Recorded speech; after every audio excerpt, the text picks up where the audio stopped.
Hey, this is Steve Bell with the MedTech Mavericks podcast. On today's podcast, I'm going to give insights into how to sell a surgical robot. Specifically, I want to talk about soft tissue surgical robots that are used in laparoscopy because that's the area of knowledge that I have. I'm not going to talk about other surgical robots such as spine robots because I don't actually have any personal knowledge of those. I'm sure, though, that some of this will be applicable because it's really about selling large capital equipment. And it is worth getting to the end of the podcast because I will give you the secrets on how to close a deal for selling a surgical robot. So hope you'll stay with me for the whole of the podcast. I started my journey with surgical robots back in about 1998 when I was looking at a surgical robot when I was within Johnson & Johnson. I then did a lot of laparoscopy work, open to laparoscopy, sold in that area for a long time. And I've also sold in the area of heart failure devices, so fairly large, complex capital equipment. The journey with the robot started again back in 2015 when I got involved with a robotics startup company. And I've just got a big experience of setting up the entire commercial structure within these robotics companies. And it was a path that was trod in a way that was fairly new. Intuitive have been out there selling robots for a long time, so there was some understanding. But it's a very different game when you're trying to sell a surgical robot against a large incumbent as well. So you have to modify slightly. I imagine that a lot of the process is the same whether you're selling an intuitive robot or you're selling a new startup robot. I think that the market approach is going to be the same and the sales approach will be the same. And today I'm going to focus right in on the sales approach. There is a wider commercial approach that I will talk about in coming podcasts, including marketing. But today I actually want to talk about the selling process. So this might be interesting to people who are out there who are about to go and sell surgical robots, or people who are creating companies out there that are thinking that they're going to take the challenge on of selling surgical robots in the next couple of years. And this process should apply whether you're a big multinational company or whether you're a small startup company. Let me start by giving an overview of what it takes to sell a surgical robot, a multi-specialty surgical robot for soft tissue. You are effectively going to try and change an entire service in a hospital on multi-departments. So that's why I believe that this is one of the biggest challenges that you'll ever do in medical device selling. And part of the problem of this is that what you're selling one of the most expensive pieces of capital, multi-million-dollar robot. You are selling consumables. So you'll have the instruments that are consumables, you'll have the drapes, but you'll also be selling in there the semi-reusables, you'll be selling in their disposables, you'll be having to talk to the sterilization departments, you'll have to talk to the nursing departments, the OR departments, the finance department, the C-suite. And it's a major change of service that you're going to have to do. And that's really what you're selling into the hospital. I think, having done this for 30 years, this is the single hardest sell that you can do in the surgical arena. It's just the biggest mountain to climb.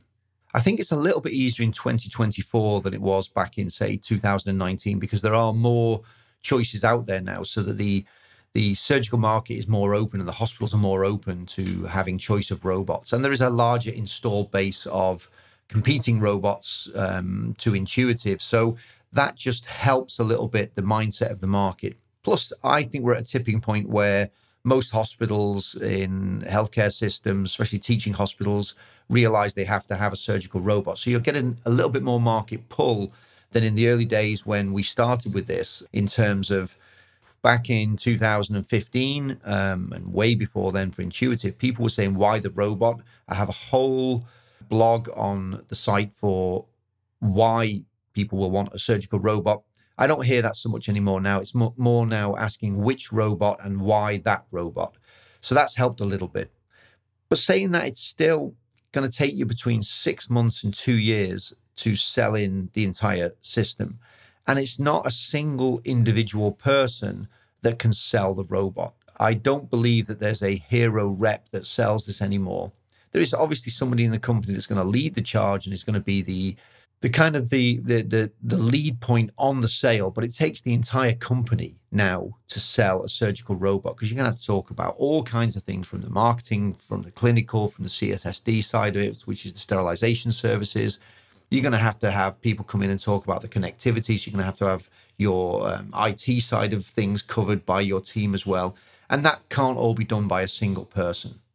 In my mind as well, it's no longer a rep to surgeon sell, although we'll cover that a little bit. It's really a business to business sell. It's your business company selling a major change of service and a partnership to a hospital. So that means that it's really a team approach rather than an individual approach. And you're going to have everybody throughout the company, from the CEO all the way down to people who are bringing the kit in, that are going to have to be involved with this sale at some point. So the sales cycle for this can be compressed down. I've actually seen some robots sold where people have got money and need to get a robot quickly and have been thinking about it for a while. And the sales cycle can be compressed down to about 3 months. But generally, it's going to take you anywhere between 6 months, more likely 18 months, and it's going to take up to 2 years. And I've seen some deals in the past be over 2 years to 2 to 3 years. And it also depends which country you're selling into, and it depends which type of sale it is, whether it's to a private hospital who can make a decision faster, or whether it has to go through a public procurement, such as a tender. So all these factors will influence how long it will take. But what I will say is, if you're in the game of selling surgical robots, expect it to take anything up to 18 months on average. And my estimate would be that you need about 500 interactions with the hospital, the surgeons, the nurses, the C-suite, a total of about 500 interactions, calls, mails, follow-ups, demos, all of this, to be able to get a deal over the line. I think it's just so massively intense. And if you're not prepared to wait for that, then you shouldn't be selling a surgical robot, because this is not like selling anything else. And I know that everything is hard to sell in 2024 because of all the red tape you have to go to. And it's not like selling back in the 90s. But this is just, it's not another league, it's another sport. That's all that I can kind of tell you about this. You really have to understand, you have to approach this in a completely different way. And then you've got to think about all the servicing and the implementation and all that, which I'll cover in some other podcasts. But today I want to talk really about some of the main things that you have to do to get that 18-month to 2-year cycle in. What are some of the 500 touch points that you have to do? And basically just give you my insights on what I found you've needed to do to sell that soft tissue surgical robot. One of the things that you're going to have to really set off and understand is that this is multi-specialty. One of the things that I think is different potentially, and please correct me if I'm wrong, between an orthopedic surgical robot and a soft tissue surgical robot is that in soft tissue, you might have to talk to thoracic, general surgery, upper GI, colorectal, gynecology, urology, hepatobiliary. So you can end up having to convince multiple departments that they want a robot. And this is where it gets tricky, because different departments may also want a completely different robot. So you might have one that wants robot A, and you want another department that wants robot B because of the features and the functions of the robot. And now you're going to have to try and, in your sales pitch and the way that you sell this, try and bring those groups together to agree on one single robot, because they're potentially not going to buy multiple, although that is coming. Once you've got the surgical specialties, at least with some form of alignment in your head, you are then going to have to deal with the second group. The value of the purchase and the change of service is at such a level that this impacts really all the way up to the CEO of the hospital. So you're going to have to basically work with the C-suite of the hospital. So the CEO, the CFO, the CCO, the COO. And that means then you've got a purchasing group and a user group that need to get together. And generally what I've seen works well is when you have the creation, or there is the creation of a robotics user group, which is led by one or two key surgeons. But quite often on that robotic user group, you will often see a C-suite member or a couple of C-suite members that are helping to drive that change in service. But generally, if you want to have a successful sale of a robot into a hospital, you are going to have to, if it doesn't exist already, you are going to have to create that group. Fortunately, many of those groups already exist because they have previous robots within the hospital.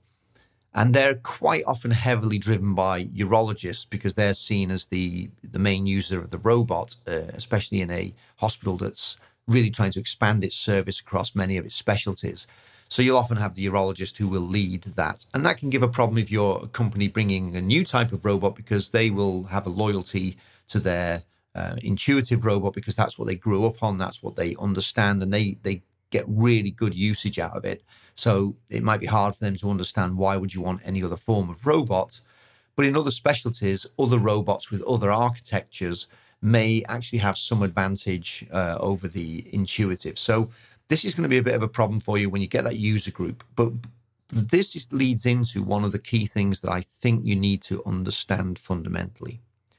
So you need to understand, why do they want another robot?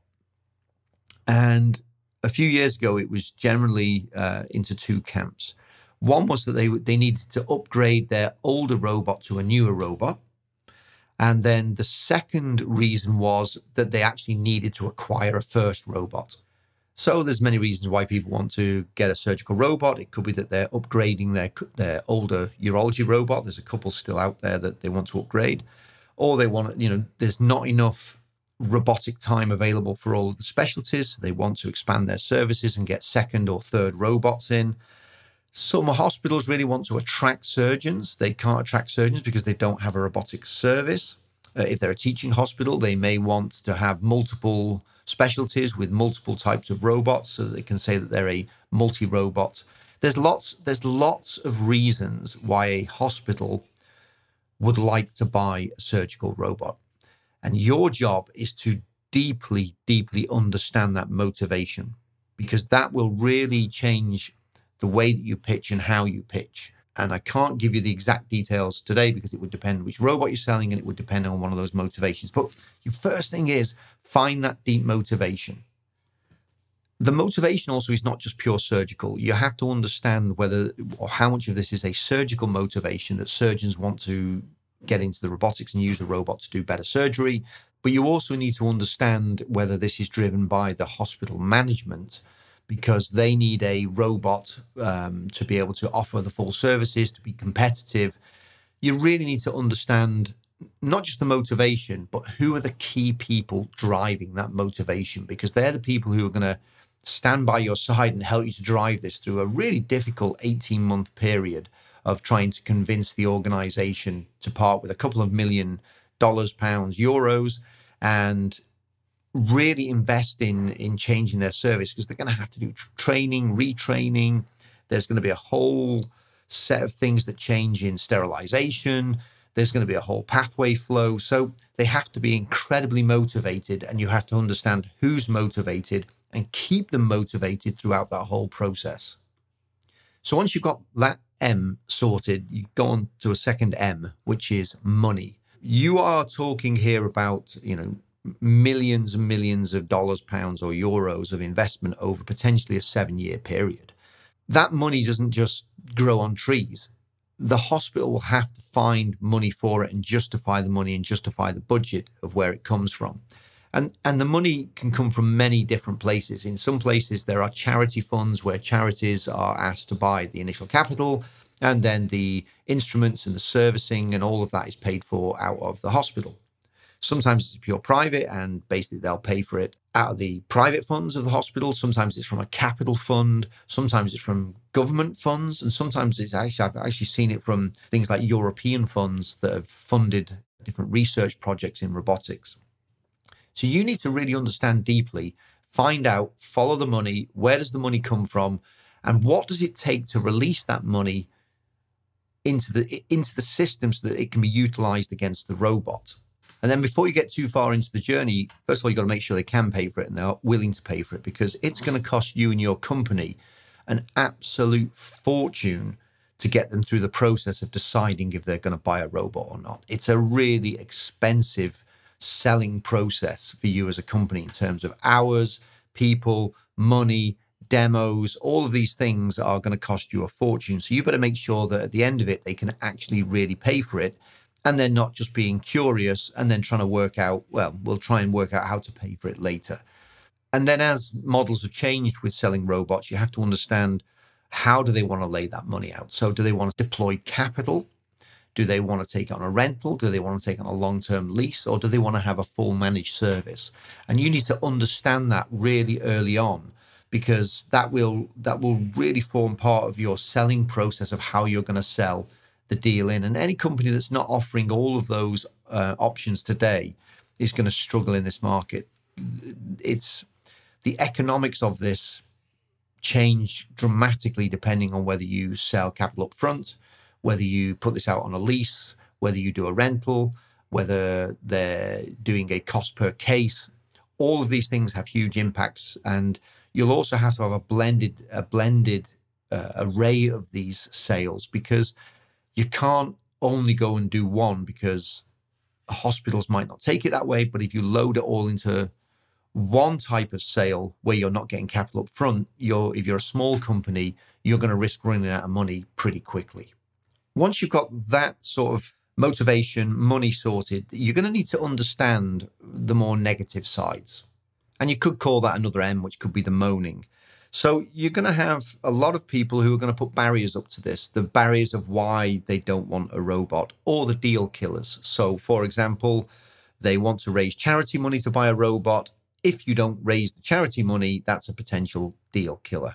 Another deal killer for you might be that they are trying 3 different robots and they just decide that the format of a competing robot is just way better for them. That's a potential deal killer. You'll also have people who are very close with other companies. So if you're competing with company X and you have 2 surgeons in there that are just incredibly close to company X and they love their products, they love their service, they are trainers for them, a whole host of reasons why they would prefer to go with company X instead of going with you. You need to uncover that early on. What you don't want to do is spend hundreds of thousands going all the way through a process when all you're being used for is a way of getting the price down when it comes to the price quote. Understand that early and kill those deals early, because my experience is, if there is somebody so tied to a competitor and they have the major decision in this, then you are just not going to change that. And it's pointless going right through this fight, especially in your first sales. Don't take that on as your mountain to climb. Go and find the people who really are, they're open to any kind of new robot, open to any new kind of company. And it'll just be an easier sell, because you're only going to be able to pick so many to go after at once, because it is so massively resource intense. And that means that your market segmentation and your customer segmentation needs to be superb. And I'll come to that in another podcast. I'll talk a little bit about the commercialization in general with marketing approaches. But basically what you need to do is make sure that any of those deal killers that are going to be deal killers, whether it's today, tomorrow, or in 18 months, get to the bottom of them fast. Another thing that I would suggest that you do very early on is also try and understand the site of care. Some robots will be used up in the main block. Some will be used maybe in the outpatient department, or if it's a small clinic, or if it's an ASC. Wherever the robot is going to be used, you need to really understand where's the predominant usage going to be, and do they want to make it mobile? That's another thing that's come lately with robots, is people don't want them stuck in one single operating room anymore, because you have to change the whole workflow of the hospital. And if one of the desires is that they want to move it into different physical locations, you absolutely need to understand, A, the process of what they're going to move, and you need to understand where it will go and whether your robot will even fit in that room. And if it fits in that room, will it still allow enough space around it that you're not going to piss off everybody in the operating room, such as the anaesthetist or the circulating team? So it's really important to find out early on the site of care where it's going to be predominantly used, and be honest with yourself. If it don't fit, don't force it. And the reason that I say that is, I've seen many robot systems, some very big ones that are trying to be put into a tiny operating room. And yes, they get the sale, but then they don't get the usage afterwards, and the robot comes back. So you need to make sure that your robot is appropriate for the type of surgery, for the site of care. And if it's mobile, try and make sure that you've worked out in the sale process. And the reason I say this in the sales process is that what you promise in that sales process, your company's going to have to live with for the next 5 years afterwards. And if you've promised them that it fits inside a tiny cupboard and it can just be moved really easily between places and even between sites, even between hospitals, and it actually can't from a day-to-day reality, you're going to be held to that. So make sure that what you're selling is genuine and you match up the needs and your robot meets the needs. And again, if you just can't do that, move on to another place and just say, hey, I don't think we can actually help you there. Let me dig a little bit into some of the nuts and bolts of the sales and the sales pitch, etc. I'm not going to talk in this podcast about marketing and the tools. So whether you've developed a VR headset, whether you've got virtual demo tools, whether you've got demo boxes, I'm not going to talk about that here. That'll be in another podcast. I'm going to assume that you've got a set of assets that your sales force or your sales team or you can physically use to try and get people excited about your product. And again, I think in 2024, if you've not got things like VR headsets, you've not got apps, you've not got AR demos, you are really a little bit behind in terms of how you're demoing your product. And I think you're missing some tricks there, but we'll talk about that in the marketing one. The one thing that I do think is critical is that you have some kind of unique selling position. That's going to be critical. And if you don't know what that is, join my course. It will tell you all about how to create a USP and set yourself aside. But basically what you need to tell people is why your robot. If this is just a cheaper copy of a Da Vinci with less functionality, that's not a great sales pitch. And again, win on price, lose on price. I don't believe, from everything I've seen, that there is such a thing as a cheap robot. And everyone comes out with that. And they all say, we're going to come in there and we're going to save lots and lots of money because, we're going to give you the capital.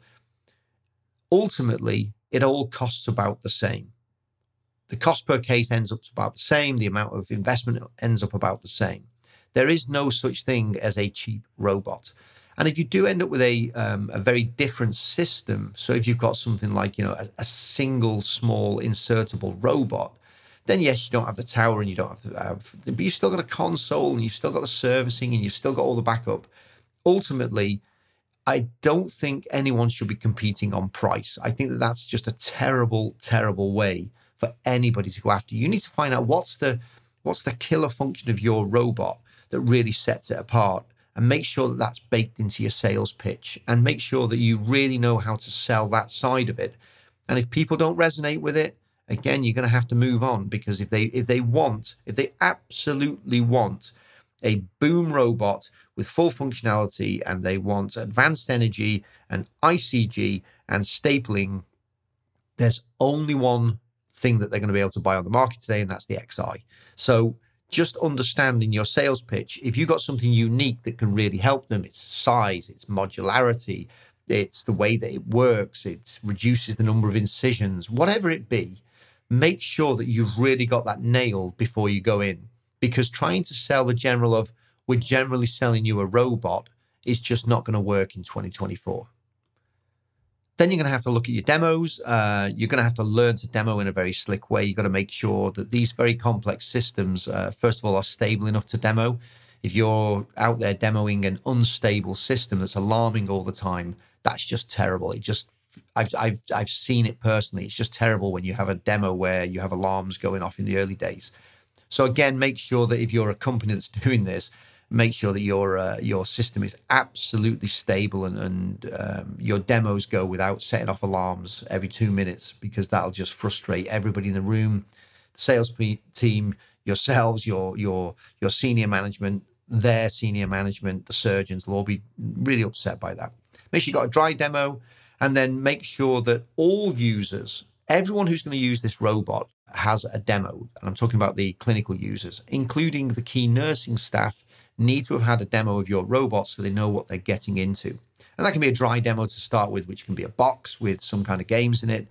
But ultimately, you're going to have some kind of wet demo. And a wet demo really can be harvested organs, it can be a cadaver lab, it can be an animal lab, it can be whatever your preferred way or whatever the customer absolutely wants to do a wet demo.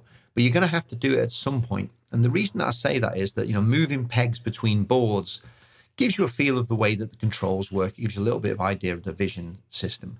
But when you get into the wet demo, they start to really understand the vision system that you have and the color rendition and the clarity of your system. They really start to understand that. They also want to understand how your instruments grab, grasp, cut. They want to understand how your electrosurgery works, how it delivers energy. And they'll want to understand if you've got an advanced energy, how that works, or if you've got something like ICG, how well does that work? And dry boxes just have a limitation of how far you can take somebody to understand. And this is really their big test drive. This is really about that they want to make sure that they try before they buy. So some kind of wet demo is going to be needed at some point, and I can tell you that can become very expensive. And that can also be one of the things that really pushes out the time frame on this, because some surgeons are just not available so soon. It might take them 3-4 months and the labs are not available. But again, you're going to need to do some kind of wet demo.